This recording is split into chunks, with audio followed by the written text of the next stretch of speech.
kulayl badan oo muddooyinkii ugu dambeeyay jiray waxa soo daa'ay naxariista Eebe. Roobka oo muddo dheer la sugayay waxuu maanta si weyn uga da'ay gudaha magaalada Burco waxaana biyaha xareedu galac lahaayeen xaafadaha kala duwan ee ay ka kooban tahay magaaladu. Abaaro ba'an oo jiray ayaa haddana roobkan hordhaca biyihiisu waxay muhiim u yihiin reer guraa tiro badan oo biyo la'aan baahsani haysay. ilaah baa horteen raxmaadkiisii baa daay curtay meelo badan ka daay ilaah baynu ugu mahadnaqaynaa ilaah raxmaadka iyo naxariistaana siiyey marka xigtaalkeenu joognaa waa xaafad ka mid ah xaafadda October gaar ahaan garoonka tuuraale ee garoonka xagga xaafadda dhixda ka xigta xaafad suuqa Wofeeye xaafadaas biyo fara badan oo xaafadda October ka yimi baa ku soo jabay biyaha soo markii dambe dad ay ka xidheen wadadii dhixda ay halkii dhixda uga dhici jireen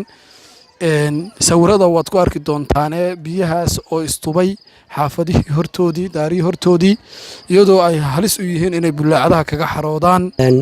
waxaa halkan ka jirta mushkilad ku saabsan fatahaadda biyaha guga oo imika curtay waxaanu degannahay xaafadda la yiraahdo October garoonka ilma indha deero ee tuuraale la yiraahdo ee uu ku yaalay Yaasiin indha deero gurigiisu waxaa ka soo jabay biyo halka suuqa Wofeeye la yiraahdo street kaas ay soo raaceen meeshii ay toga ka gali lahaayeen ba xaafada xidheen sidaa darteed biyihii way istubeen waxay noqdeen biyo dooyu ka dhoofayaan biyo aad u fara badan bay noqdeen istaraydadii xaafadaha qaadeen bulaacadii bay xaafadii ka galeen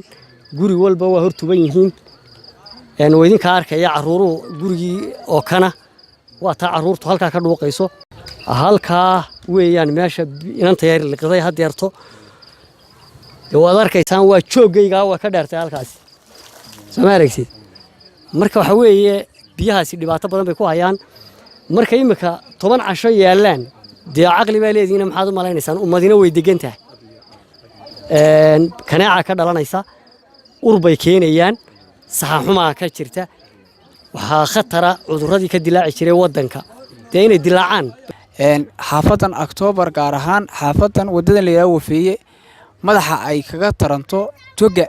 dhibaato aad u weyn baa ka jirta oo u baahan in la iska kaashado shacab iyo dawladba